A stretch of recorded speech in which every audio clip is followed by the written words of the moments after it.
Next Tuesday, we're having a class, Small Business is Big in Ohio. And I'm excited about this class because a lot of people get excited when big businesses are coming to the city like Amazon, business like that. But the engine that is really the driving force in our country are the medium-sized business to small business like the one we're in right here, and family-owned business. So I'm really excited about that. And then we're going to have Veterans Day with hero Bob Doolin. This gentleman is a veteran. He just turned 100 years old. Maybe he's 101, 100 years old. And you'd be amazed how much energy he has and what he can talk about. And it's going to be great. I'm sorry? Okay. Yeah, he was at the prison camp with The Great Escape. Thank you. And then we're going to have Judge Heather Russell talk about, the name of the course is Change the World, and she has a court where when young girls come through and they're charged with prostitution, if they've been victims of human trafficking, rather than charge them, she puts them on the road to recovery. And this is an amazing thing. We had a course about this about years ago. They started this up in the Dayton area, and she copied their model. And this is really something that is really innovative and really something that people should know about. I'm really happy to have that one. And then we're going to have a tour of the VOA Museum of Broadcasting on November 16th, and I think that's a perfect time to find out about the history of that if you don't know it. Most people probably in here know it, but there might be some people that don't. And, I forgot the Saul Alinsky class. Sorry, Dan. I forgot Dan's class of all the classes. He's going to do the Saul Alinsky class on November the 2nd. Does anybody here know who Saul Alinsky is? Probably most people in here know. Well, Dan has spent a lot of time researching this. He said it's like getting in his head, so I'm kind of worried about that. I don't want him to get too much in his head. But I think this will be a really interesting and informative class. If you don't know much about it, I think it'll really wake you up. And even if you know about it, you'll learn a lot more. Okay, so now I can talk about the last class, which is Tom Petty. We're going to do a tribute to Tom Petty on November 17th. That didn't get on the calendar because we edit that later. And we're going to have music from Tom Petty, some interviews. We're going to have some beer and wine. And this one's going to close out. So if you want to register, I think you should register because we're already up to, I forgot how many, but we're already up to a lot on that one. And I did lie because this is the last thing I'll talk about. Does everybody in here have one of these postcards? If you don't, raise your hand. Does anybody not have one? Okay, I'll give you one. This was another one of Dan's ideas. This is the way we want our tax form to look like next year, right on this postcard. And all you have to do is sign this postcard and mail it to the appropriate people. We even have the names and addresses on there. So all you have to do is put a stamp on it. And so I think we really have a chance to change the tax code for it once. Maybe we really can, but we have to really make our voices heard. So if everybody would do that, and if you want more, even if you already have one, if you want more, give them to your neighbors, your friends. It isn't like voting. You can sign this a lot of times. So feel free to get more. So with that, I am going to introduce Ed Bell, who's on our board, who is going to introduce our speaker. Thank you, Nita.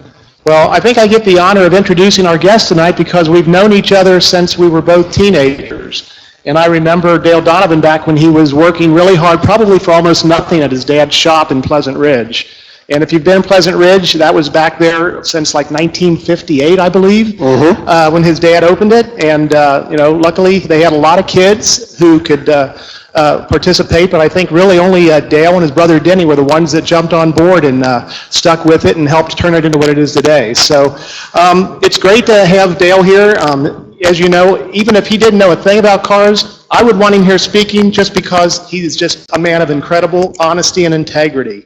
And luckily, he's also a car guru, and he takes that into his business, and he's instilled it into the entire organization, and that's why over the last 50-some years, they've continued to grow. So I won't delve into this any further. I'll just, without further ado, turn it over to Dale Donovan. Thank you, Ed. Yeah, I don't think I need that. So thank you very much, Ed. Dan, thank you very much.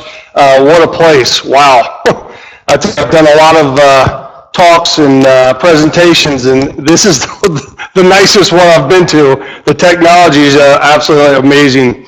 And obviously, yes, I've known Ed and his lovely bride, Gina, for many, many years. Actually, Gina is how we met. My wife and Gina together in the floral business. So, and that's how we met, and we've been friends ever since. So, a little background of myself. A lot of people say to me that they love hearing about my family. So, I'm the youngest of 8, and my father thought I have 5 brothers and I have 2 sisters, and my mom and dad thought it was a great idea to name us all with D's.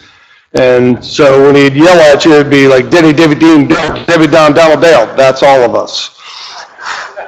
That's every one of us. We all begin with D's. And so when he'd yell at me, he'd start at the top. And by the time he got to me, I was already out the door. So, so my father started the business in 1958, like Ed said. And it was my father and my brother, or my father and his brother, okay? And then my oldest brother, Denny, was going to college, and he was going to actually go to work, I do believe, for Procter & Gamble. And he decided to take a month off, and he traveled Europe with one of his best friends. When he came back, my uncle decided to leave the business. So my father told my brother Denny, he says, hey, we'd like you to come work for the family business. My brother says, I don't think there's room. He goes, no, your Uncle Bill's leaving. So he left, so it was my father and my brother Denny. So then as soon as I started working there, and I started working there when I was 15 years old. I'm only 29 right now, but I started working there when I was 15 years old, and I started moving up the ladder. I did everything. I started out at the bottom. Back in the days when we had the Firestones and Goodyear's, we were a Firestone store.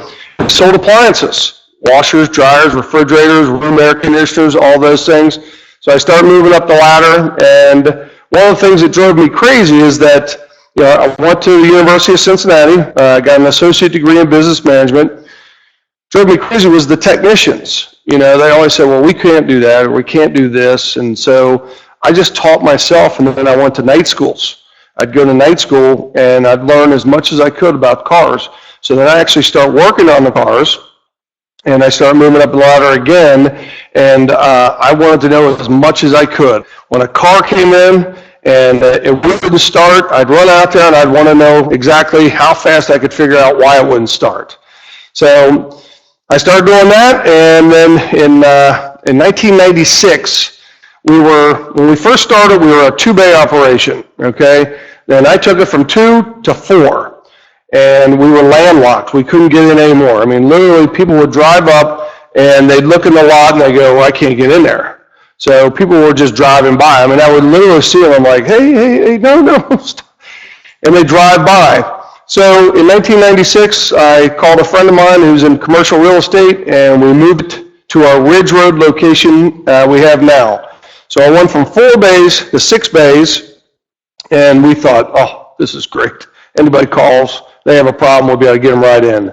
So that lasted for approximately a year. So I went from 6 bays, 7 bays, now I'm at 9 bays. So we have 9 bays at that location, okay, and it doesn't look like your typical automotive repair shop. It looks like an office building. I then bought a pony keg across the street, knocked the pony keg down, and then we opened up our own oil change shop. So we have an oil change shop, which I'm a huge fan of, and we'll talk about that a little bit. But I own one, and the reason I own one is because I wasn't a fan of how they were doing it. And I'm not here to put down other companies. I'm not here to do that. But I'm going to tell you, I see it every single day. It just drives me crazy. I don't understand. There's a lot of great shops out there, but I just don't understand why some shops get away with doing what they do. So we opened up the oil change shop, and then there was times at both shops I was booked 2 weeks in advance. So it got very, very busy, very, very crazy. I got cars parked on the street. So July of this year, I was working on buying my second location in Blue Ash for 2 years. The gentleman that him and I were working on for 2 years. In July of this year, I took over my second automotive repair shop tire store. And knock on wood, everything's going well there. So that's a little bit of the history about how I've moved up. I went from working on them, then I started dealing with you, the public, and coming in, and that's one of the things I enjoyed the most, was talking to you guys and talking to the public. And then, just moved up. I started doing it. Now I run all of the locations. So the radio show came to me about 10 years ago. So you guys know I do the radio show on 55 KRC. And a gentleman calls me up, and I'm going to tell you, I'll back up. The gentleman that did it, they had to let him go. Okay, great guy. I'll never say anything bad about him. He's a war veteran. He was in Vietnam. He got Agent Orange. And he's one of the most intelligent individuals I know about the automotive repair. They had to part ways. So they run a newspaper ad that Steve Overbeck had left the show, that we're in the process of looking for someone new. So one of our customers comes in and she says, "Hey, did you see that newspaper looking for someone at the radio show?" I said, yeah. And I didn't see it. And she says, "I think you'd be perfect for it." I said, "Yeah, Dad." She goes, "Will you call him?" I said, "Yeah, I'll call him. I'll do something." She goes, "Okay." So she calls me the next day. She goes, "Did you call him?" I said, "No, I didn't call him." I said, "We're so busy. I don't have time to do that." She called him. So she calls him. I get a phone call on a Wednesday. And his name's Tony Bender, and he says he was told to ask for Goober. That's my nickname. Okay?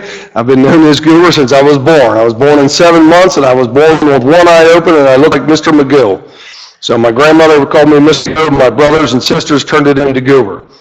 He calls the shop, and he asked for Goober, and I said, and he thought someone was going to laugh and hang up, and I said, "Well, I'm Goober." And he goes, "Well, I'm Tony Bender," and he says, "I'm on 55 KRC. He said, "I understand that you would be perfect for the show." I said, "Who told you that?" He tells me the lady's name. He said, "She wrote us a letter stating you'd be perfect for it." So that's Wednesday, and I said, "Let me think about it." Just too busy. We're celebrating 50 years in business. I got Mario Andretti coming in to celebrate 50 years.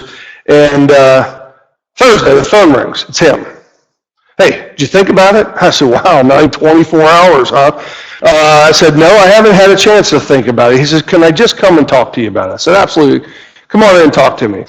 So Friday, he comes in to talk to me, and I've got people waiting to check in and get their cars fixed, and I'm like, "Can you hold on a second?" He's like, "Go do what you got to do." So I'm checking the customer in, and I'm telling them, it's like, she goes, "Well, I think my brakes are making noise." I said, "Oh, yeah, it's probably just a wear sensor." And I said, "We'll get it checked out, and I'll give you a call and get everything." And the next person tells me, "Well, my battery light's on." I said, "Oh, yeah, it's probably just an alternator." And I said, "We'll take care of it, and we'll call you." And finally, okay, I got everybody checked in. I said, "Come on in my office and talk to me." So he starts talking to me about it, and he starts telling me all the details, and I'm like, "Man, he's a pretty good talker." I said, "All right, I'll do it." And he says, "All right, I'll see you tomorrow." I'm like, "What?" He says, "I'll see you tomorrow." I'm like, "Tomorrow?" He goes, "Yeah, I need somebody to do the show. We don't have anybody to do the show." And I'm like, "Well, okay." Probably one of the smartest things he did was said, "See you tomorrow." If I'd have had a week to think about it, I probably would have backed out. Mind you, I had no experience of talking on a radio. I had no experience of talking in front of people, but the way he put it to me was, "I just saw you talk to 6 people, and you told every one of them what was wrong with their car, and you didn't even look at it." He goes, "That's all I want you to do." And I'm like, "Okay, makes sense." So I couldn't sleep a wink that night, and I wrote out probably pages of material that I could talk about. And the show goes on at 4 o'clock, and I wanted to be there early, so I went to the refrigerator, opened it up, and I downed a beer. I downed that beer, and I went to work. And that's how I started in the radio business. So it's been 10 years now, 10 years. And if you hear me talk about it, literally it feels like you're there maybe half hour sometimes. I mean, I get phone calls. I'm blessed. I get phone calls all the time.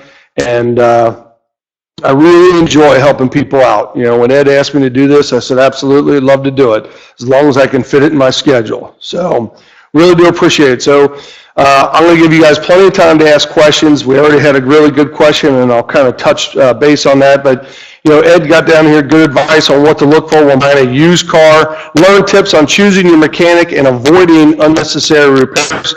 Dale will also share those simple maintenance items every car owner can do on their own. Okay, so there's a lot of things that you can do on your own. Okay, and I think the cars scare a lot of people. You know, you pop the hood, you don't even see an engine. It's all plastic. Most of it's all plastic components. So if you're not familiar with it, you know, a lot of these things you can Google them yourselves. Okay, and they'll show you how to put an air filter. In some cars, literally, you can click. Bless you. You can click snap two little clips, and the air filter lifts out, and you will put it right back, you know, new one, put it right back in, take you literally less than a minute to do. Wiper blades, a lot of people get scared about putting wiper blades on. They're pretty simple. Normally you just lift wiper arm up, there's a little clip on the back, and you slide it down, and you can change the wiper blade yourself, save yourself quite a bit of money. The only advice, when you take that arm and you lift that wiper blade up, okay, and you're changing it, and you got that one off, and you're all excited, don't let go of that. Okay, don't let go of that arm, because that arm will snap back down, and it'll crack your windshield. Okay, so once you get it off, just lay that wiper arm back down on there, and you'll be able to change your wiper blades. You know, how many times does anybody, you know, nobody's checking their own air pressure, you know, you can't, right? There's no place to go to check your air pressure. But, you know, wiper blades, air filter, some cabin air filters you can do yourself. A cabin air filter is a filter that goes on the inside of your car, and that's the air you breathe. I've taken out 1,000 million air filters, and I've taken out cabin air filters. You know which one's dirtier? The cabin air filter. Literally, you can grow plants out of that thing, because most people don't replace them. Should be replaced about every 30,000 miles. And some of them are very easy as well. Some of them are right behind the glove box in a couple clips, and you pull it right out as well. Not all of them are that easy, but some of them are. One of the tips that I give people, that most cars today have power windows, right? Hit the button, power window down, power window up. There's a paste called 3M silicone paste. You put the window down, and you got the little channel where the windows ride, okay? You take a little bit of that silicone paste, and you shove it in that little channel, and you just coat that on both sides. You just coat that. And what that does is that lets that window glide down. Okay, what happens is that felt, sometimes it wears out. The felt will wear out, and it starts hitting glass against rubber, and it starts slowing it down. Well, what that does is that slows that motor down, and it's burning that motor up, and it's causing a high resistance of that motor. That's something that you guys can do.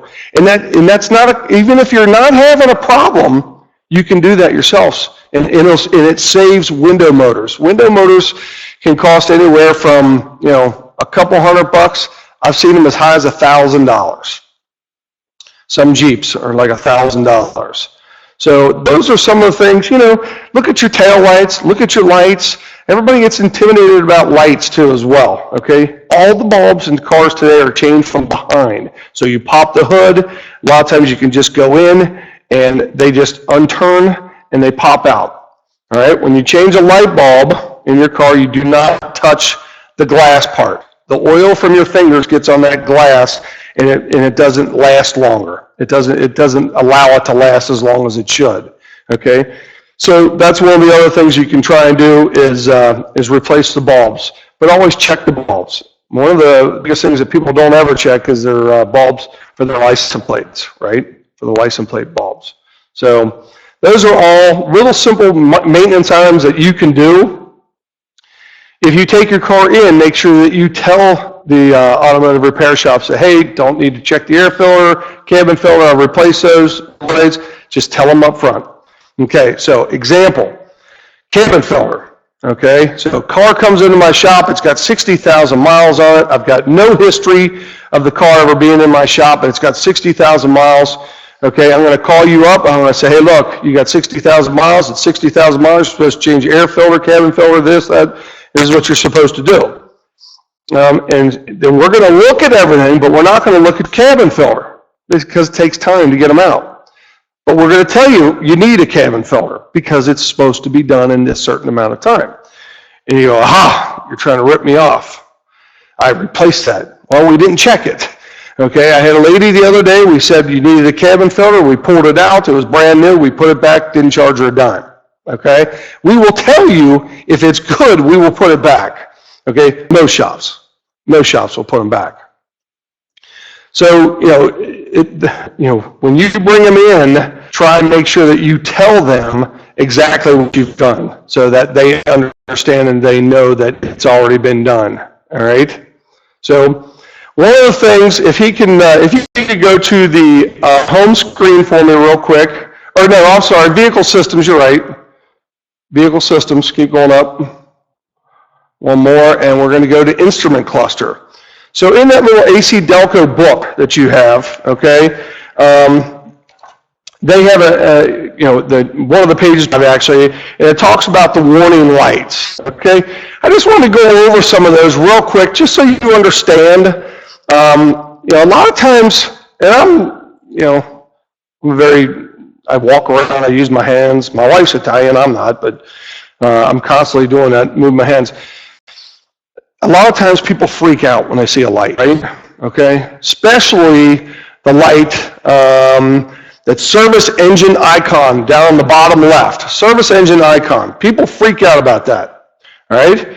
The other one that they freak out about is the tire pressure monitoring system, and I don't see one up there. It's called a TPMS. TPMS, tire pressure monitoring system. We're going to talk a little bit about the check engine light first, okay? The check engine light, bottom left. If your check engine light comes on, it means there's a problem. Yes, there's a problem, but it doesn't mean pull over. It doesn't mean, hey, the car's going to lock up, the car's going to die. It means that you have a computer component, okay, that has a parameter, and that computer component has gone out of the parameters. It's either gone below it or above it, okay? When you do have a problem, you don't have to pull over immediately, but it's when that bottom check engine light or service engine icon is flashing. Okay, when it's flashing, you got a problem. Now, there's a lot of ladies in here. I don't want you to pull over. I want you to get to your destination, and then we possibly might have to have the car towed.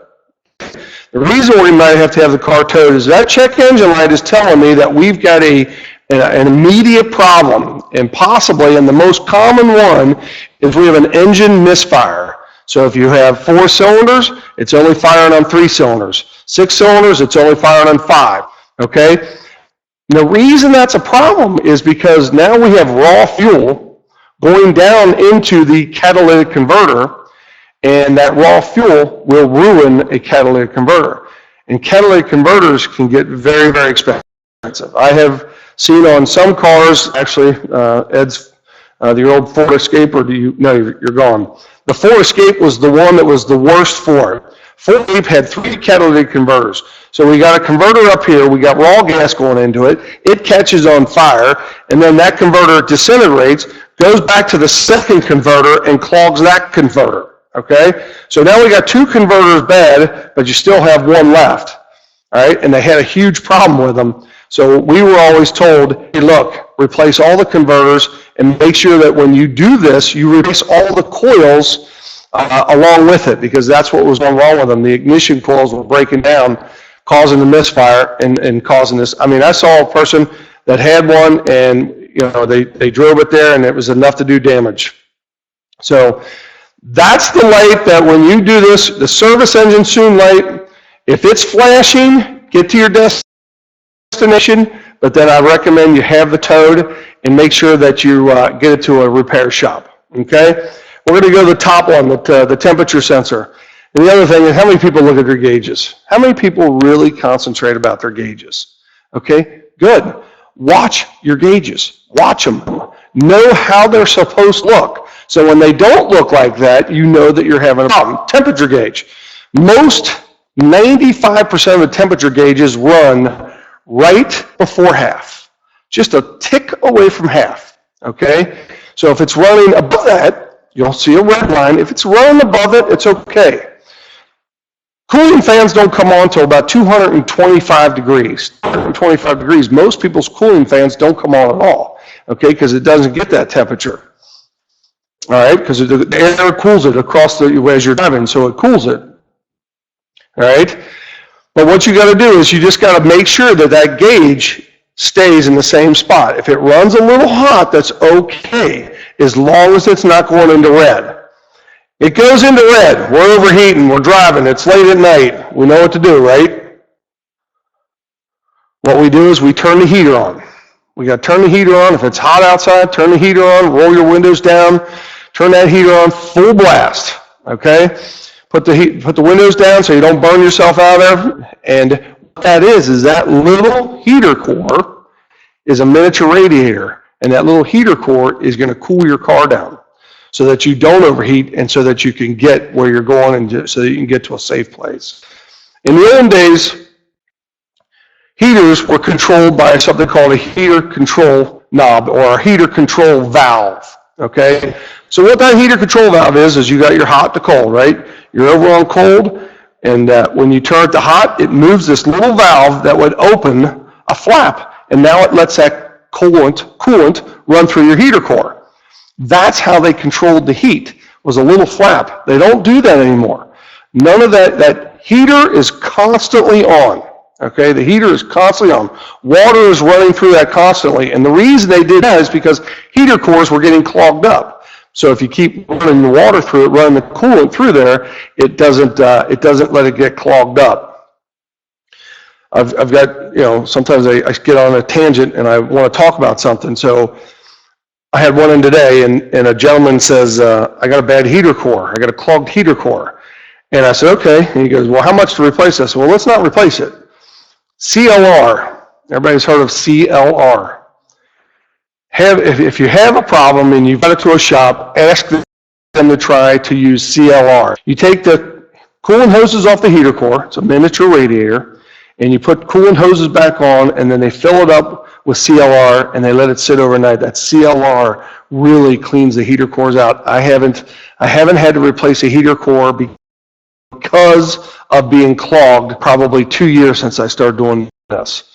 And it works wonders. So if it ever tells you this winter, I got a clogged heater core, tell them, say, hey, Dale Donovan said, could you try and run CLR through it? All right, so the way they control your heat nowadays are, they're called blend door motors.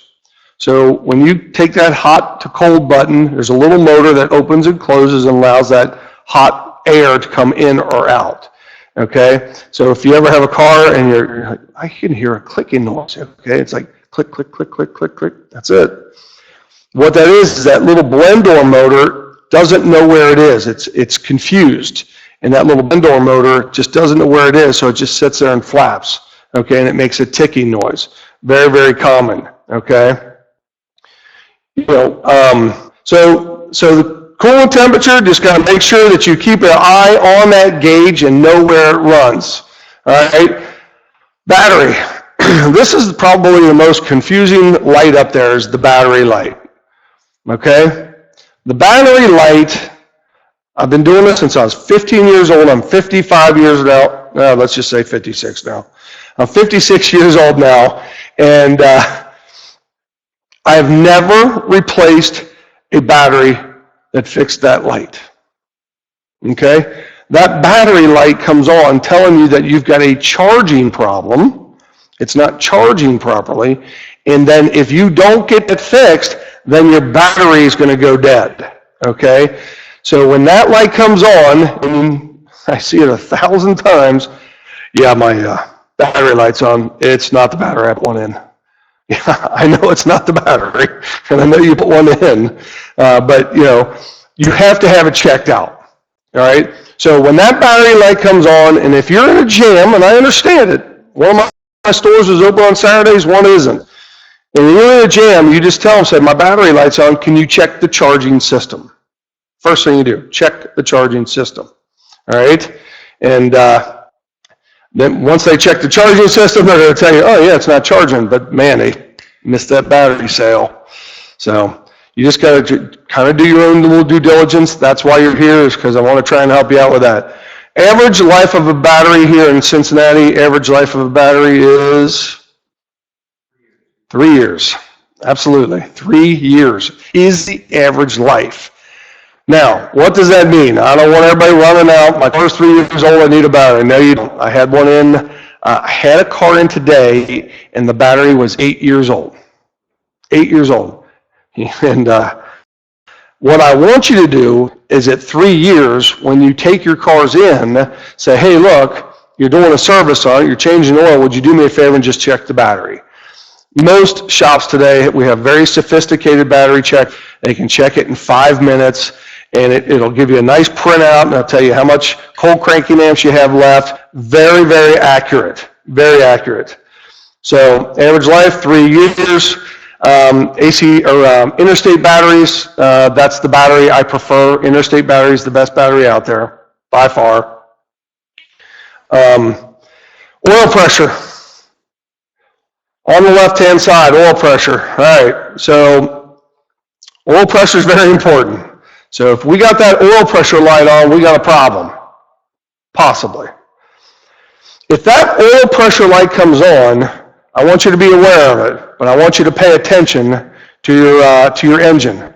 Did you have a question or nope? Okay.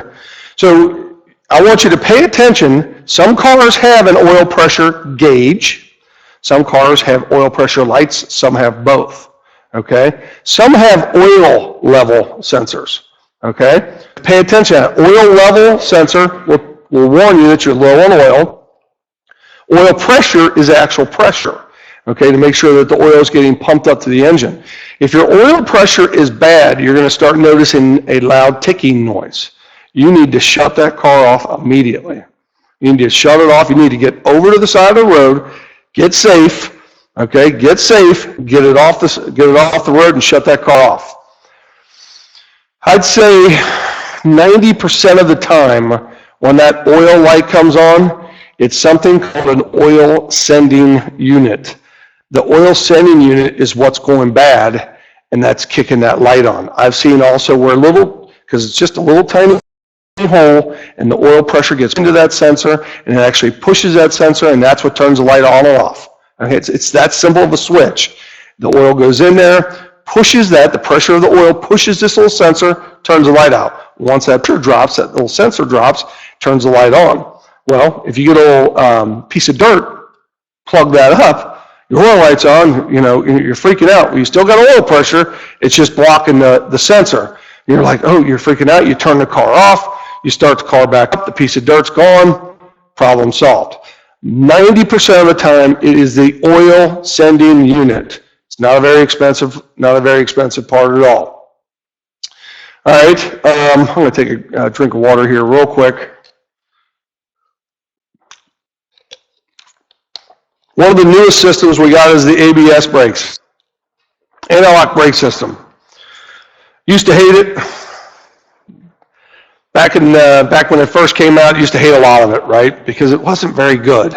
It's very good today. Very, very good today.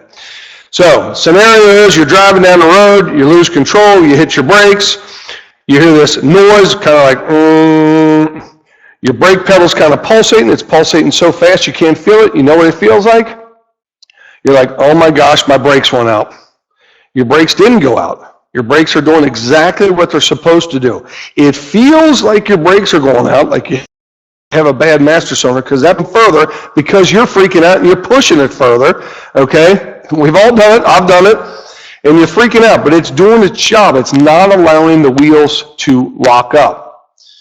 The biggest problem we see today on anti-lock brakes, all right, is wheel speed sensors. You're driving, you're going to Kroger's or Donovan's. You pull in my parking lot and you turn the steering wheel and you go to hit the brakes and you're like, my brakes they went out. There's something wrong with them. what happened is you're turning that wheel, so now that left tire is not rolling as fast as this right tire. You turned, okay? And what happens is this sensor is dropping out. This sensor says, hey, we don't see any movement. He's locked up ABS, okay? So people call me on the air and go, Dale, my car's ABSing and I know what it feels like. Which side is it? I said, well, here's the trick. Go in, turn left. If it does it more, then when you're turning right, it's probably the left sensor. Vice versa on the other side. It's probably the right side. ABS, anti-lock brake systems, they have a computer system. They will actually set a code, not all the time, but most of the time they will set a code and they'll warn us and let us know what side is going bad. Most of the computer systems we have in our shops today, we plug it into the ALDL and we drive it, and one of the technicians is over there watching it, and we're braking and he's watching all 4 sensors, and all of a sudden he's like, oh, left front just dropped out. So we can actually see the drop out. Once we see the sensor drop out, we know which one is bad. There's some very expensive components in the anti-lock brake system. They're very, very reliable. We don't have a lot of problems with them. All right? A lot of times people think that some of the fluids that we recommend changing, not worth it. They don't want to change it, but it is worth it. Especially the brake system. Brake system is the #1 fluid we change other than oil, brake fluid, okay? Should be changed. They recommended 30,000 miles. If you've got a car that's under 60,000 miles, I don't want you to do it. I want you to do it at 60,000 miles. I want to stretch it. First time, it's good, okay? After 60, I want you to do it every 30,000 miles. So I always tell the story. If I fill this water bottle up with brake fluid, I fill it all the way to the top. I set it on this table. By tomorrow morning, it's overflowing. It's all over the floor, okay? Brake fluid attracts moisture. The moisture gets in your brake system. Then what happens to that, and I've had many arguments with other technicians about this, okay? So now that moisture's in your brake fluid, that lowers the boiling point of the brake fluid. So what happens is if you have a problem with your brake system and it locks up, okay, there's a possibility when it locks up, it will boil the brake fluid. When it boils the brake fluid, it puts air in the system, pedal goes right to the floor. So it is important. It's probably one of the most important fluids that I recommend to do is to flush the brake system, okay? If you're having brakes done and they're changing the calipers or something like that, most of it's taken care of anyway, okay? But flushing the brake fluid, always a good idea. So, brake light that illuminates, when the parking brake is on or brake fluid is low, okay? So your brake fluid is low. Brake fluid low is usually when you're turning a corner and you're like, oh, my brake light came on. And you straighten back out and all of a sudden the brake light goes out, okay? So you turn the corner, all of a sudden, oh, my brake light went on. And it's come back and the light went out. Most of the time, your brake fluid is low. Now, brake fluid, when you go to the oil change shops, all right, they come in and they check all your fluids and they go over the brake fluid and they top it off. Top it off. Okay? It's actually designed that as the brakes wear, that brake light comes on telling you, hey, my brake fluid low, but what happens is as you're pushing on the brakes, okay, brake pads, or I'm just using this as an example as a brake pad, your brake pad wears down, wears down, wears down. So now we need more and more fluid to come in there, more and more. We're almost metal to metal, brake light comes on. Time to check your brakes, okay? It's designed, in the old days, we had these little wear sensors that went on, and as the pad wore down, that little sensor would hit the rotor and it would turn a light on, or it would squeak, a high-pitched squeal noise. Well, nowadays they don't do that. It's the master cylinder. That's why the brake fluid needs to be topped off after you have a brake service or a brake flush. That's when you want it topped off. All right? So don't let them continue to add the brake fluid unless it's really, really low. Then we possibly have a brake line leaking. The biggest thing we deal with today is rust on cars and brake lines rust out big time. All right? I've seen people trash cars, and just because it's so expensive to replace them. You think about this, have ABS brakes, and a metal brake line runs from the front of the car, from the ABS pump, all the way to the back left rear, all the way to the right rear, all the way to the front, all the way to the rear, all the way to the master cylinder. $1,000 just to start on most cars. Very, very expensive. So why did brake lines rust out? Well, GM won't admit it, but General Motors used an inferior metal, and the brine and the salt that we put on our roads was ruining the brake lines.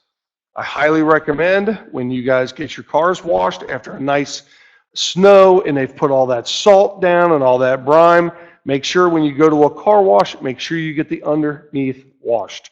Okay, very, very important. Get the underneath washed as well. All right, airbag light.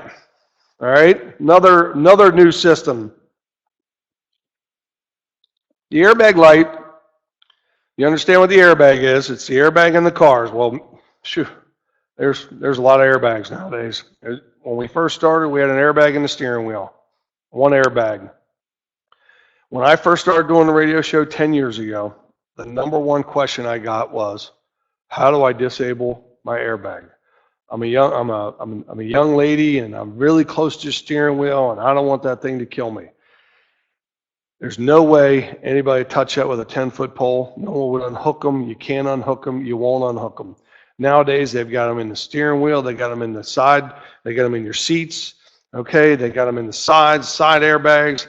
I mean, you're almost in a total balloon if you're in a bad impact. It will totally save you, and you want the airbags. Now, when that airbag light is on, okay, it's not going to work. There's a problem with it. Airbag's the bottom or third one on the right-hand side down, okay, with a little ball on it. All right.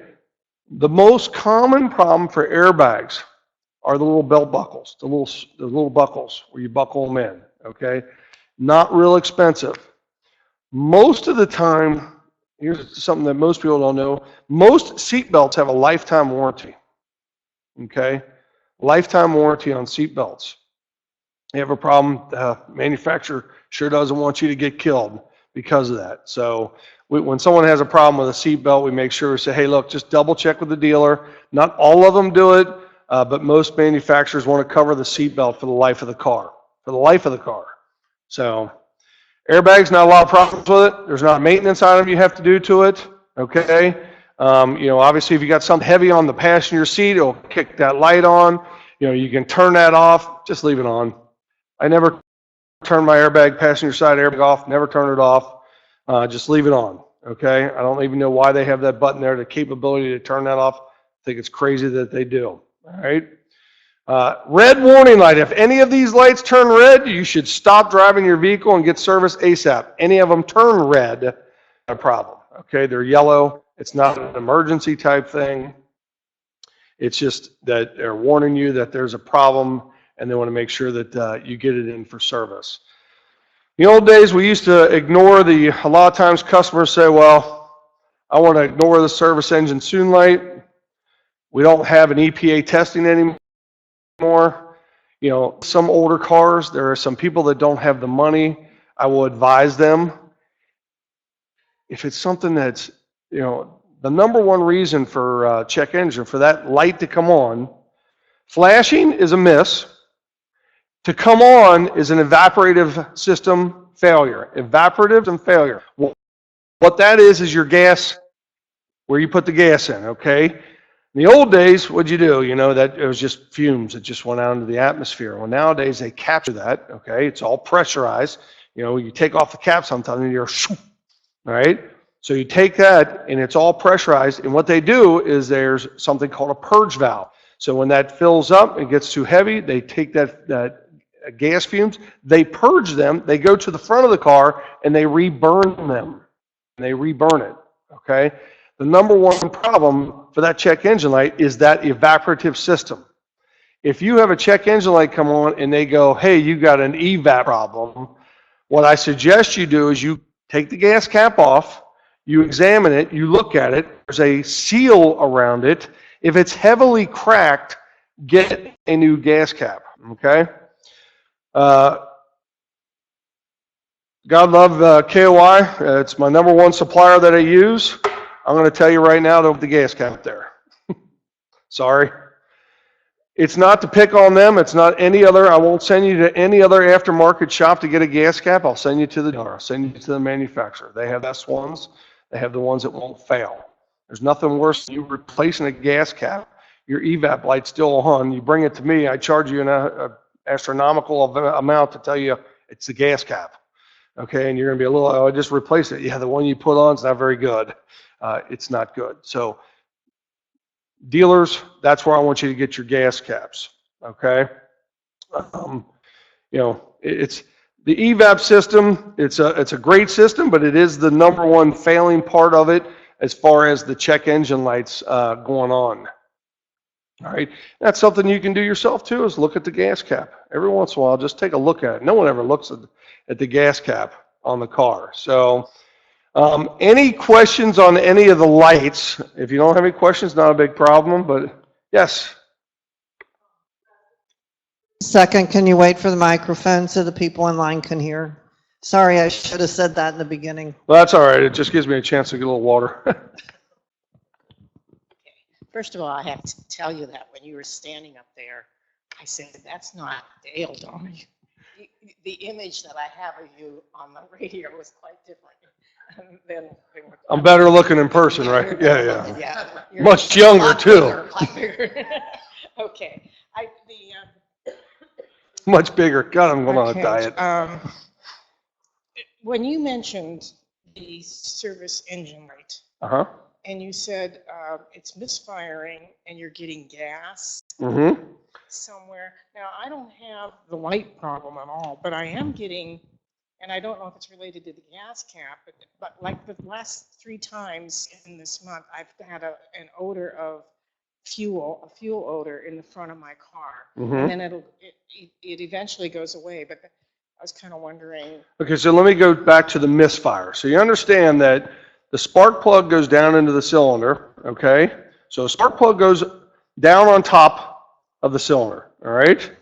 And what happens is gas goes inside the intake, it gets sucked down into the cylinder, the spark plug ignites, and an explosion happens, okay? What happens is that gas goes into that cylinder, that doesn't spark, so we've got raw gas going down in there, okay? So that's what I was talking about. You're not going to smell that. What kind of car do you have? Okay, I have a Kia Sportage. What year? 14. 2014? 2014. Okay. And you're smelling fuel. So there is something up front called a fuel pressure regulator. You also have fuel lines up there. So I want you to pay attention to that. If you continue to have those smells, I want you to get it in. I don't think you have a misfire or anything like that. No, I don't think I think so. you have a fuel leak. Now, what has changed over the last few days? Temperature. So we've got fuel lines, we've got clamps, we've got a fuel line shoved on a rubber line, we got a clamp on there, it gets cold out, we got expansion, contraction, those fuel lines get a little loose, okay, because of the weather. So I want you to pay attention to it, and it could be something as simple as tightening the clamp up. Since I'm not getting light, is this dangerous? Should I just pay attention to the smell? Absolutely. Pay attention to the smell, pay attention to the temperature outside. Tomorrow it's going to be a little bit warmer, okay? And you're like, it's gone. And then all of a sudden the next, few weeks it gets cold again, and you're like, I smell those gas fumes again. That's when you need to pay attention. If you continue to smell them over a couple of days, I need you to get it in and get it looked at, okay? Because you've got a gas leak. Common problems when it gets cold. A lot of times cars, when they get cold, we start them up in the morning, they start, they stall, they start, they stall, they start, and then they run. I didn't have another problem. 2 things, there's an idle air control motor. Toyotas are famous for it.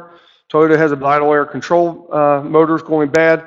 Number 2, the biggest problem is you have plastic intakes. They're plastic. By the way, they're going to make a car, they're going to make an engine out of plastic. It will be all plastic. All right. That plastic expansion and contraction again. So you've got a intake and what's going on, and they're supposed to sit together, and what's going on, expansion and contraction, it's cold out, we get a little bit of a gap, you start the car up, and we get an air sucked in there. That air is getting sucked in, okay, and all of a sudden we start up, it's just enough to warm the head up. It could only take possibly 30 seconds, 30 seconds.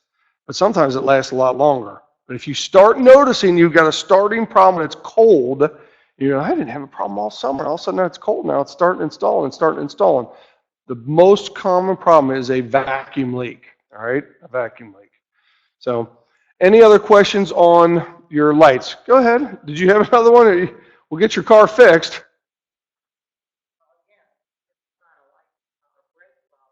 Wait a minute, we have people online so they can hear the question. Thank you. Okay.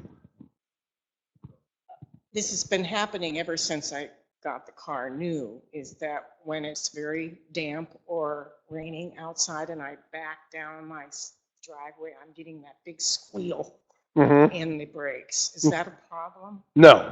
No, so what she's talking about is when it's wet outside, she's backing down her driveway, she gets a heavy squeal, all right? In the old days, brakes were made out of asbestos. Well, enough of us got cancer, they had to stop that. It was probably a good thing, right? And that's not probably, it is a good thing.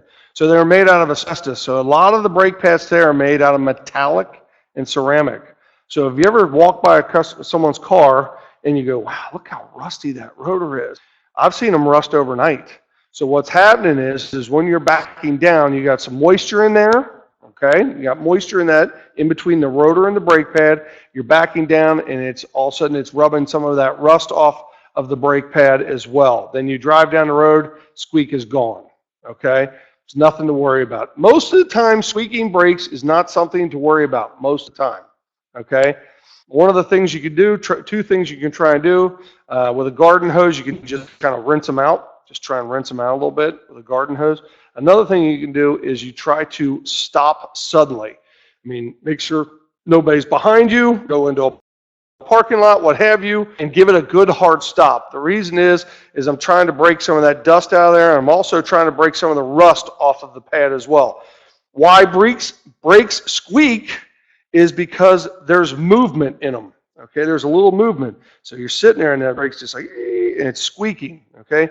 So I've been doing, again, 15, I've been doing it. I've been doing brakes my whole life. I've tried everything for a squeaking brake. I've tried this, that. I've tried, you can glue them down to the backing plate, or glue them down so they don't still squeak. The number one thing that prevented us and stopped doing that was replacing rotors, brake rotors. And I recommend, and every shop out there that's good is going to recommend, if you get brakes, replace the brake rotors. It's like in the old days, they turned them. Okay, they turned them down. Number one brake complaint, my brakes pulsate. I'm going 60 miles an hour, someone cuts in front of me, I hit the brakes, my steering wheel starts shaking, my car starts shaking, I let off, the shaking goes away. All right, that's out of round brake rotors. Why are they out of round? We had asbestos brakes, used to absorb all the heat. Now all the heat, metallic, all the heat now goes to the brake rotor.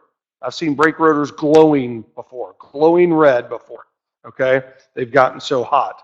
So that's one of the most common problems with brakes is the brake rotors pulsate. So what would happen is and the reason I got away from turning them is the customer would come in, they go, man, my brakes are pulsating, not a problem, do it all the time, all we gotta do is turn them, we'll put them back on, you'll be good to go. They call us up, great job, got no pulsation. 6 months later, they're calling me back. That brake job you did, it's pulsating again. Okay, come on back in. I'm going to take those rotors that I turned off. I'm going to put new rotors on. I'm going to give you credit for me turning them. We're just done. Okay?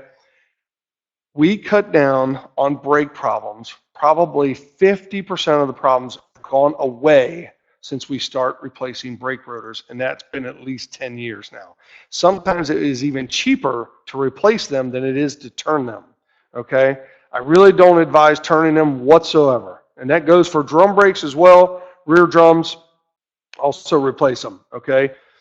Brake calipers, gentleman in the back, I do believe he was in my Blue Ash store, and doing a brake job for him, and you've got brake calipers, okay? Can you go to that brake slide, that brake video? This is kind of a neat video, and I'll show you. It's under, yeah, that's it. He's going to show, I don't know, does it have a sound or no? Yeah. So this is kind of going to explain about how the brake system works. It's kind of just an easy video. Did you know the average driver applies their brakes over 200 times a day? Your brakes are the most critical system on your vehicle. There are approximately 40 parts in your vehicle's braking system. Did you know when you apply your brakes, hydraulic brake fluid is pushed from the master cylinder through lines into the caliper. That caliper then squeezes the brake pads against the rotors, creating friction, which slows and stops your vehicle.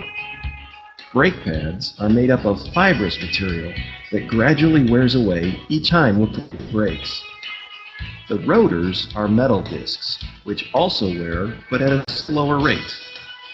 In addition to normal wear, brake pads can become loose, cracked, or broken, and disc rotors can become grooved, pitted, or warped from the continual heat and pressure of braking.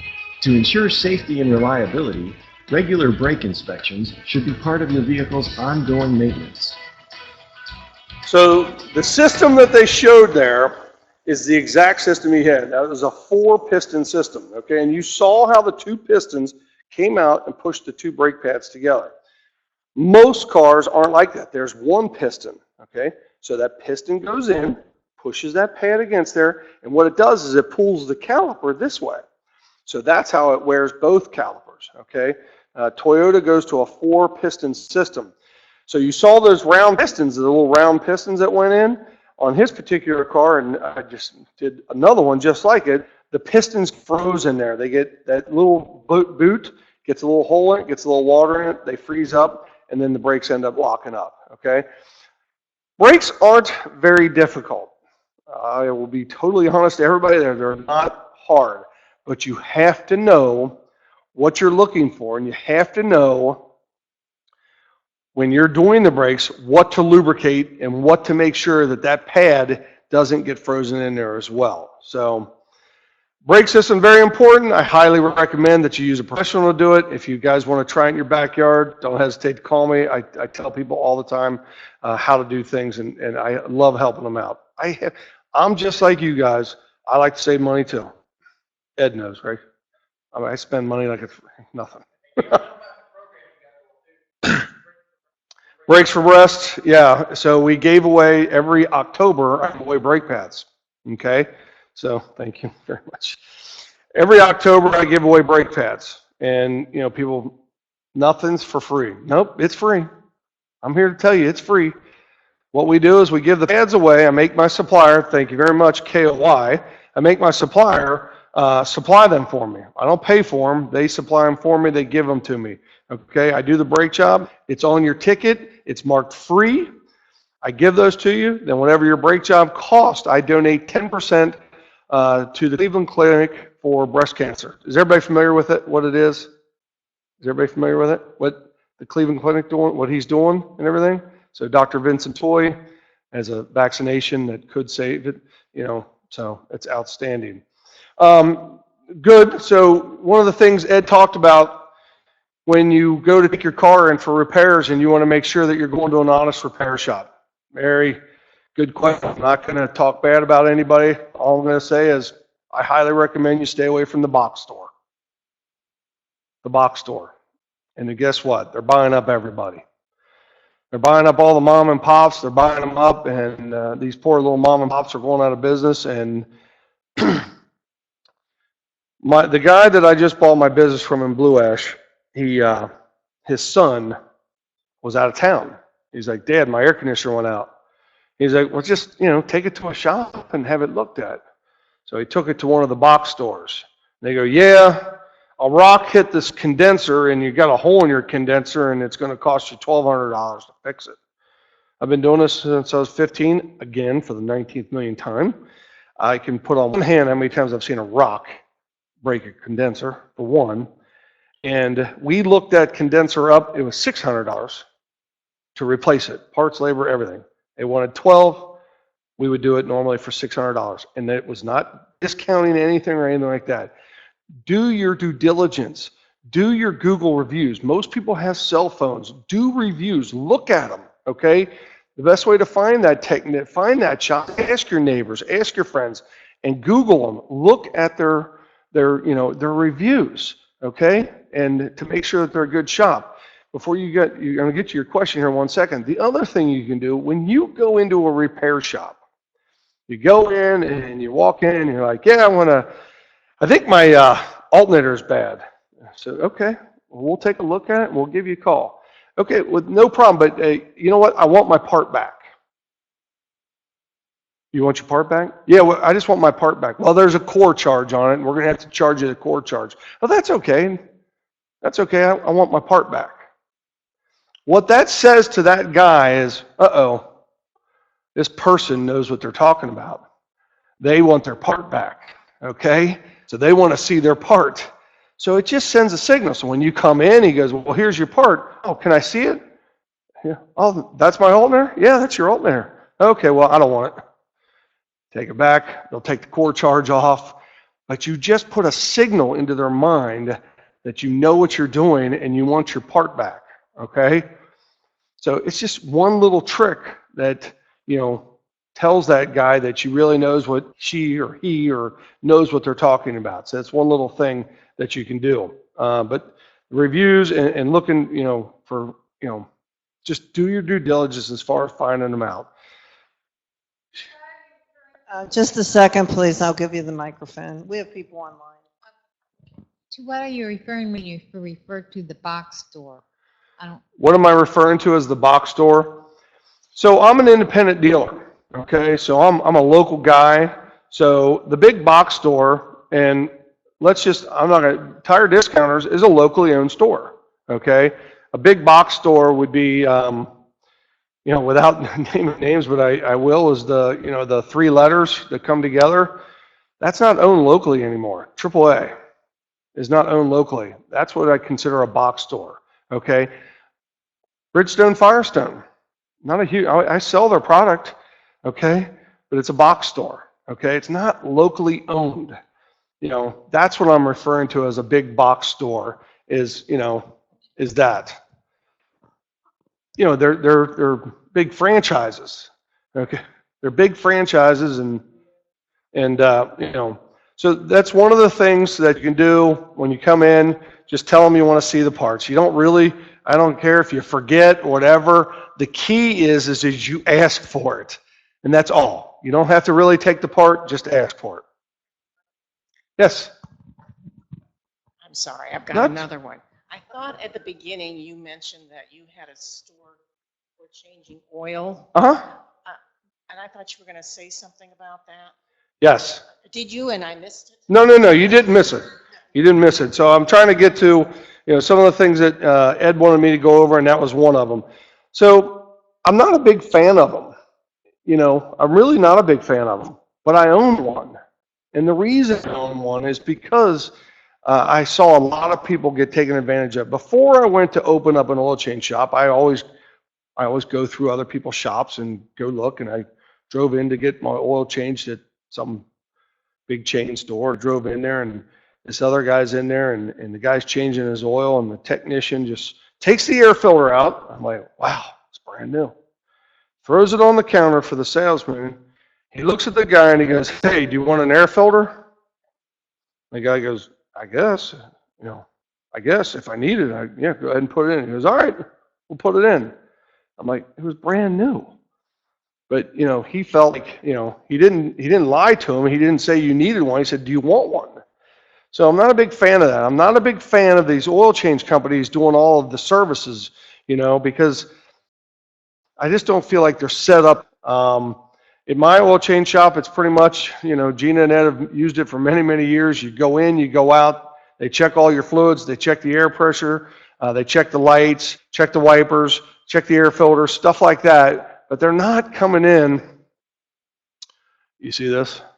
Yeah, that's bad. You want to replace it, I guess. Or, hey, you need to do this service. You need to do that service. It's constantly pressure of selling. And I'm not a big fan of that. I really recommend that when you if you're going to the oil change shop, let them do the simple things. Let them do the oil change. Let them, if they rotate tires, let them do that. Let them do your wiper blades. Let them do your bulbs, the little things. I'm not a big proponent of letting them do all of the services, the differential, the transfer cases, transmission, the coolant. Not a big fan of that. Okay, I want those done at your regular repair facilities at the 30, the 60, the 90,000 mile service. You got to wait for the microphone. So go ahead and bring the microphone up here. And while she's talking about that, fluid changes, real quick. You know, a lot of people ask me, when should I change my coolant? Okay, that's probably a big one that people ask all the time. You do have an owner's manual, and some cars do not recommend that you change some of those. Transmission fluid, some of them don't recommend you change transmission fluid. We have computer systems, we can look them up, and we will recommend changing them. Now, what do? I change them. Okay, I change my fluids on all my cars. All right, I'm not telling you to do that, but I'm just telling you that if you want to, it is your car, and there's nothing wrong with changing that fluid. Perfect example, BMW, 1 year, said change transmission fluid, 90,000 miles. The next year, same fluid, lifetime fluid, don't change it. They told you to change it at 90. Same fluid, same year, make, or same car. The next year, they just said, don't change it. So what changed? Nothing that I know of. So I believe in changing the fluids. I don't believe, if you want to do it how the manufacturer says, I'm okay with that. Okay? I'm totally okay with that. And if you don't know, the repair shops you take it to do have it. And ask them to print it out. They can all print it out, say, yep, recommended. Okay, well, how do you know that? Oh, well, we have a program. Well, print that out. I want to see it. If you don't have your owner's manual. The other thing, look at your owner's manuals. Before you go in for service, look at the owner's manual. It tells you this. So if they're going, oh, yeah, you need to have the spark plugs changed, you need this done, you need that done. Well, I just looked through my owner's manual, and at 60,000 miles, it doesn't say anything about spark plugs. Okay, let me double check. So just one more tip. Just to go back to the drive-through oil change things. Had a relative that took her car in there. They told her she needed a timing belt. She really didn't know. They were in the process of changing it. She came out and looked, and there's the person down looking at their phone, watching how to do it on their phone. They screwed it up. She now has another car. Another great example. Most of them are at those shops, it's beginner technicians. This is where they start. You know, it's usually taking a drain plug out, putting a drain plug in, putting a new filter on it. You know, and most cars today don't have grease fittings. They don't have grease fittings. You don't put grease in anymore. They're all sealed. They're better. They're much, much better, but they're not greasing. So don't get panicked if no one's greasing the car, because most of them don't have grease fittings anymore anyway. So, well, he's got a question here too as well. So I'm going to continue to move on so you guys aren't here all night. Buying a used car. Make sure you find a good, reliable shop that you can go to. You know, there is good, reliable shops that you can buy good used cars. One of the things this lady brought up in the beginning is all the cars down in the Hurricanes, all those cars will be moving north. This is where they're going to try and sell them. Okay, don't ever buy a used car from anybody without having it looked at. I had one of my neighbors call me today, and he's looking at this car, and he said, I found it online, and he goes, what do you think? I said, I'm sorry, I don't buy cars online without having them looked at. You have no way of having that looked at. It's out of this state. And I said, I told him the best I could what I thought of the car, and the quality of the car is a very good quality car, but a very expensive car. So I'm like, it's up to you, man. I will never tell you to buy a car without having it looked at. This may seem like a really dumb question. Never dumb. I bought a Prius, and I liked it so much, I bought another Prius. Is that a Pri? And I don't know. Anyway, everybody said, oh, those batteries are going to croak on you, and it's going to cost you $30,000 to put new ones in. Is this a myth? Is this just resistance to change. It's the unknown. It's the unknown that they didn't know. You know, we've heard so many stories. When we had Freon come, right? Freon for your air conditioner was R12. Then they switched it to R134, and they told us I went to numerous classes. You can't change it from R12 to R134 without changing the receiver dryer. You have to flush the whole system out. You have to put a different compressor on it. You got to put different oil in it. You know what we did? We took there was an adapter that you screwed on the R12 fitting and put an R134 fitting on there, and we never had a problem ever. So it's just the unknown. Toyota Prius is one of the best engineered cars out there as far as reliability and the technology that they got in there. I've actually had the Prius battery out, and it's not one big battery. It's little batteries. It's a bunch of little batteries, and they've got them all wired in together. So what happens on that battery, there used to be a way that you can recondition them. So you went in and you tested every single battery on there, and if there was a bad one, you could pull it out. But you can't buy that. You cannot buy that little battery. No one sells it. You'd have to buy the whole battery. You'd have to test those, and you'd have to switch them over. There is a company now that sells them aftermarket. KOI Auto Parts does sell an aftermarket battery. I think at the dealership, I do believe it's around $6,000. I think you can get an aftermarket for around $4,000. I've seen them go way over 100,000 miles. I've seen them where no one's ever replaced them. Believe me, he's got one of the best. Honda, not so much. They're getting better. But it's all going to be here. It's all going to come. Speaking of KOI, one of the thoughts that I have for you guys, you know, when you go in and get your car fixed, you don't know what they're putting on. Okay? You don't. You know, you got to make sure that they're putting on a quality part. Okay? And that's what we do. That's why we use KOI. They sell a quality part. And KOI was nice enough to give us the gift bags. They really do care about the community too as well. So that is a point as well, is, you don't know. I mean, when people replace those parts, you don't ever get to see them. No one goes out there and pops the hood and says, where's that part Dale put on? Where's that thing at? You know, they just don't look, okay? Here's a good example. Talked to a young lady today, box store. She went, got tires, got brakes, got tie rods, got all this stuff. And she goes to pick it up at 7 o'clock. And she goes to take it out. She pays her bill. She goes to take it out. She turns the corner and she's like, oh, something doesn't feel right. She turned around. She went right back. And it's 5 till 7. They close at 7 o'clock. Something's not right with my car. Ma'am, we torque all the wheels. We do everything right. We double check. We triple check. There's nothing wrong with your car. We're getting ready to close. I'm sorry. Well, can't you just take it back up? I got to take my kid to camp tomorrow, and we're going to be on the expressway. Ma'am, there's nothing wrong with your car.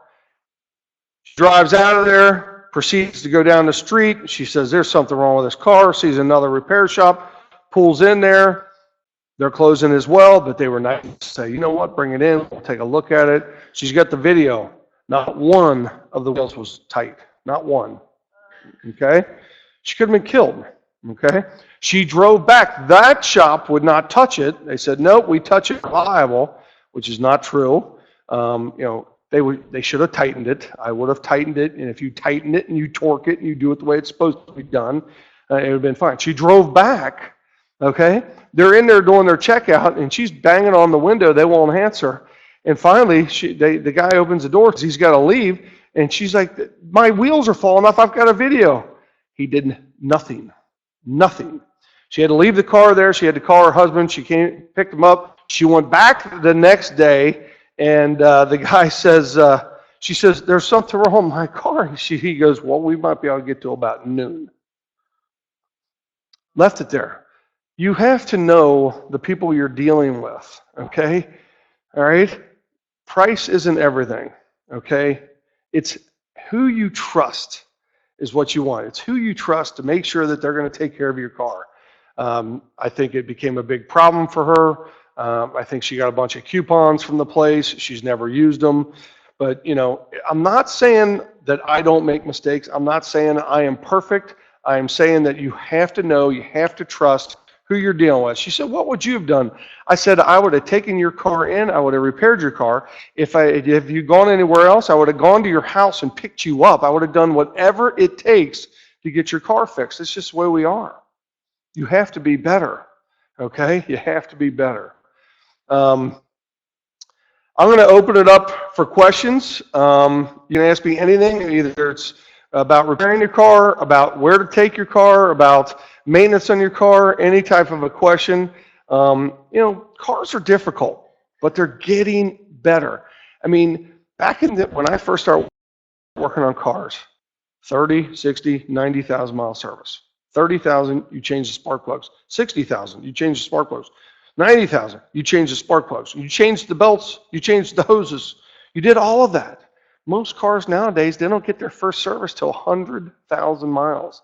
100,000 miles. The best advice I'm going to give you, all right, oil change. Change the oil, okay? Most cars today are full synthetic, all right?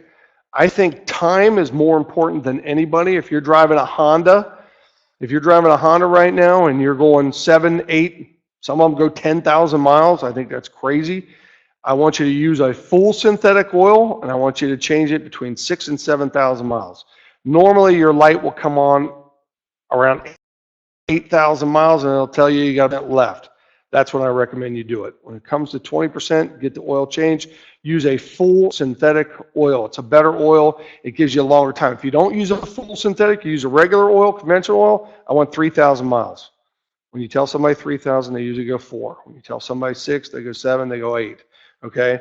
So try and stick to those times. But cars today rely on oil and oil pressure so much. Okay, we got cam phasers, we got cam synchronizers, we got cam solenoids. Okay, all of that is run by oil pressure, and oil pressure is so important that it can even put your check engine light on because your oil is dirty. It can put a check engine light on because of that. Best advice I can give you, I see it all the time, people not changing oil. Change oil, best advice I'll give you. Yes?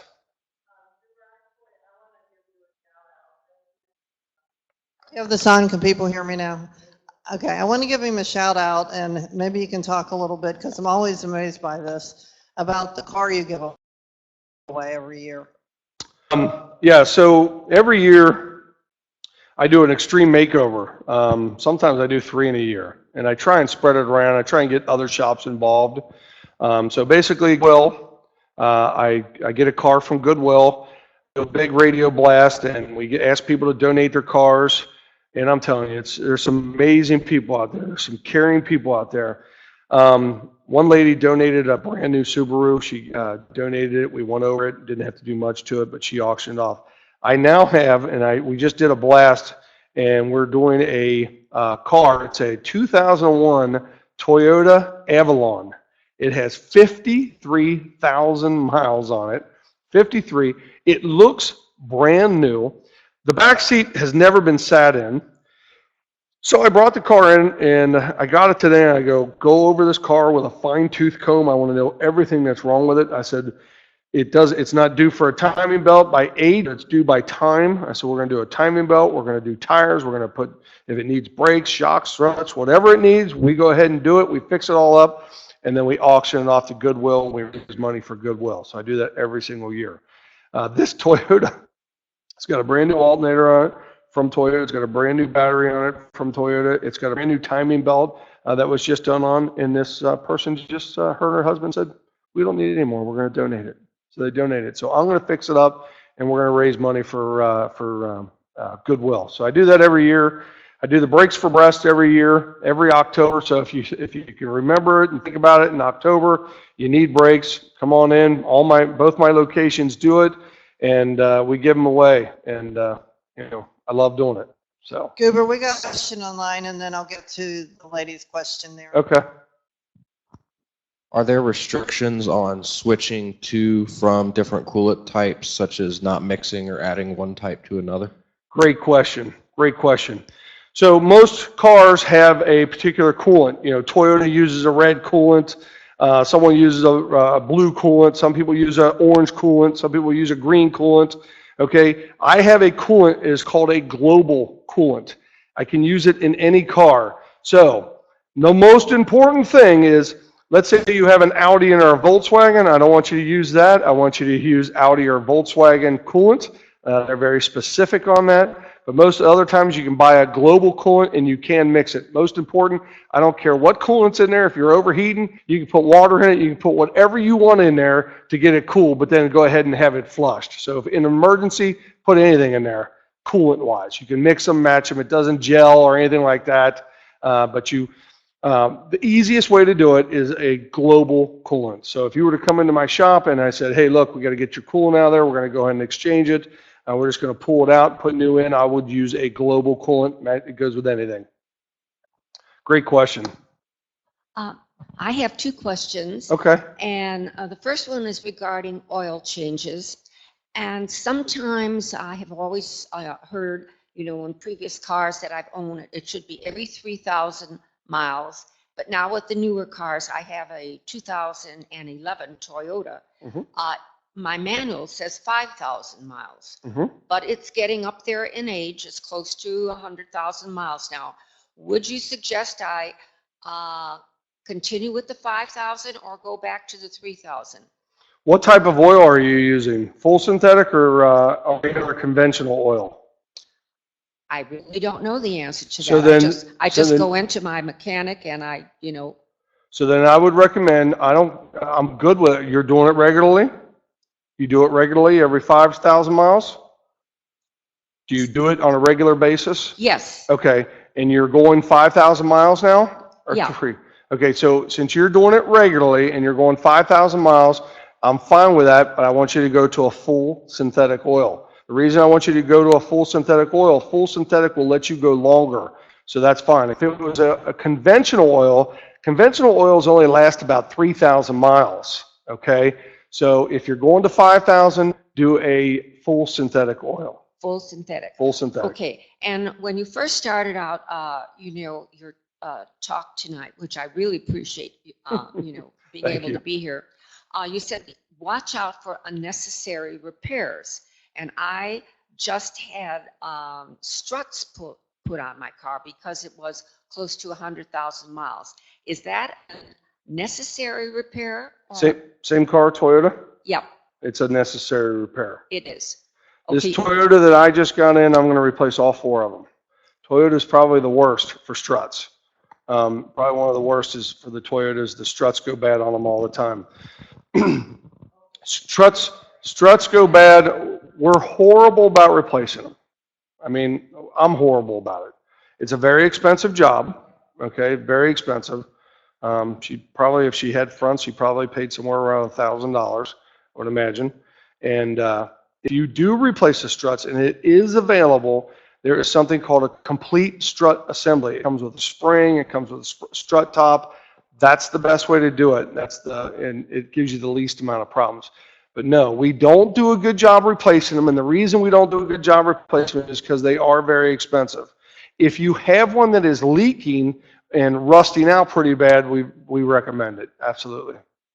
Okay, we can Great take question. this question and then one more. Sure. Hey, Dale, I read recently that GM stated that they are going to be all electric by 2025. Are they kind of stretching that, or is the technology that close?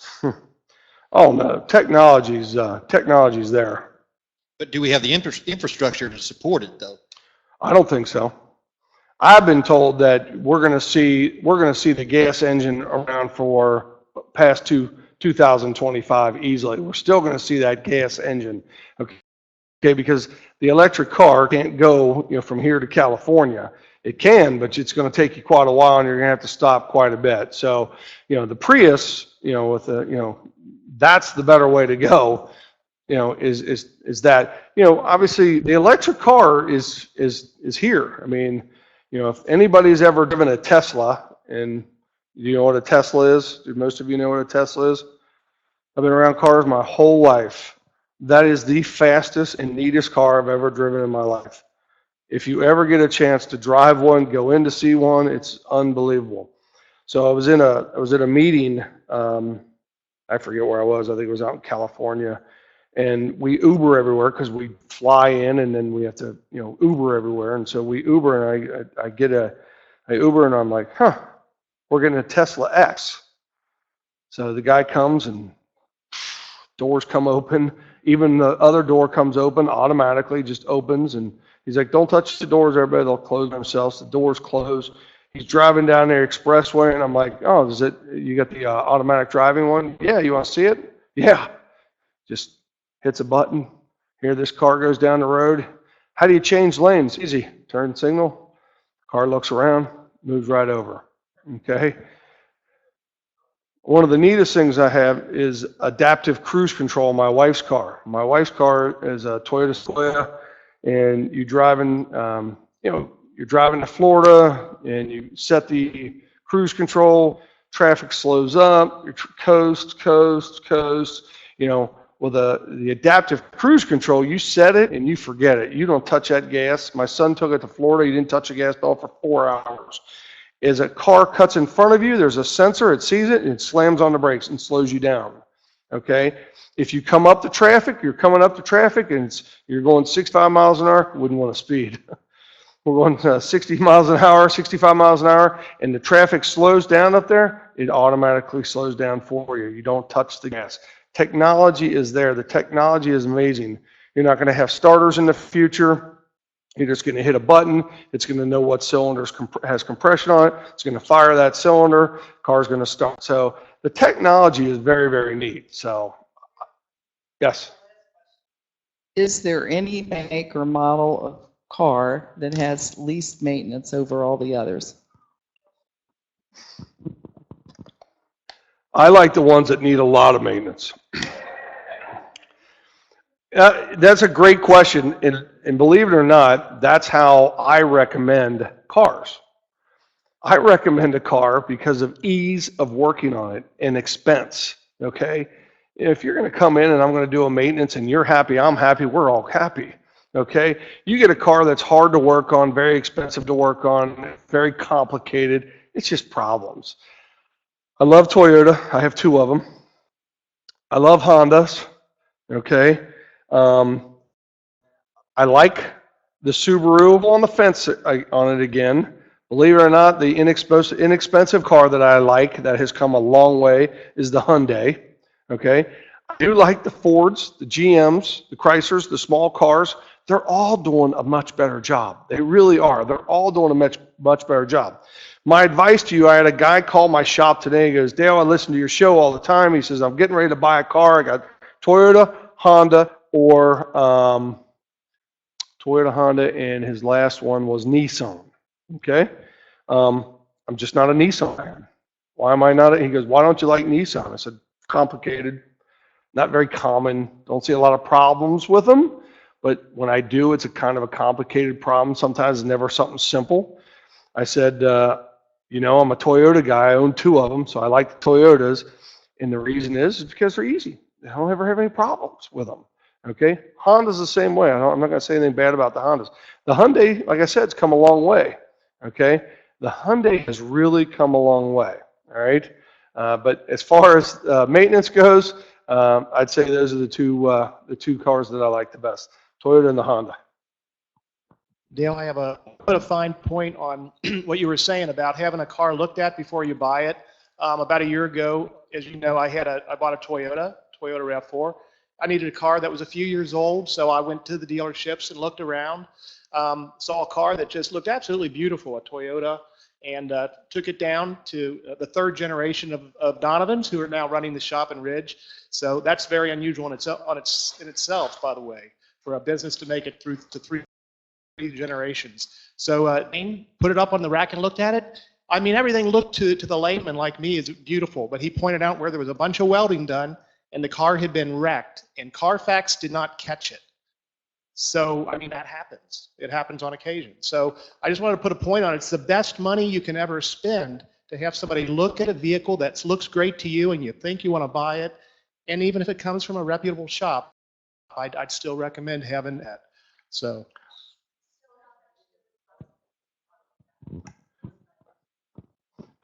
Typically, we spend an hour on that car, looking that car over.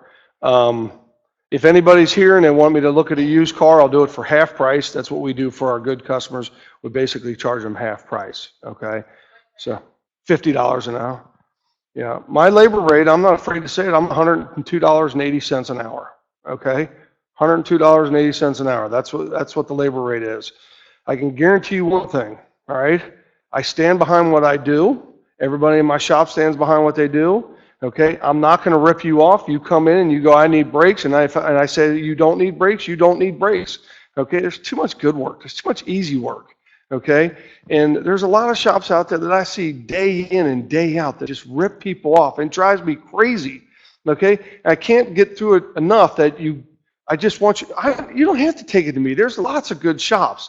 And if you listen to my radio show, I recommend a ton of them, and they're all great shops. I won't let anybody advertise on my show if I don't go out and check them out and look at them and make sure that they're a good shop and that they're an honest shop. One real quick story, and then I'll let everybody go. A lady brought her car into our shop in Blue Ash, and believe me, I'm normally behind a desk, but I've been actually working with the customers, and I really enjoy that. I enjoy interacting and talking to the customers. But normally I just sit in a computer and I look at numbers and stuff like that. So it's very boring. But I've been working with them. So this lady comes in and she says, well, you guys just did some brakes on our car. I'm like, absolutely, not a problem. What's the problem? She goes, well, they make this buzzing sound when I come to a stop.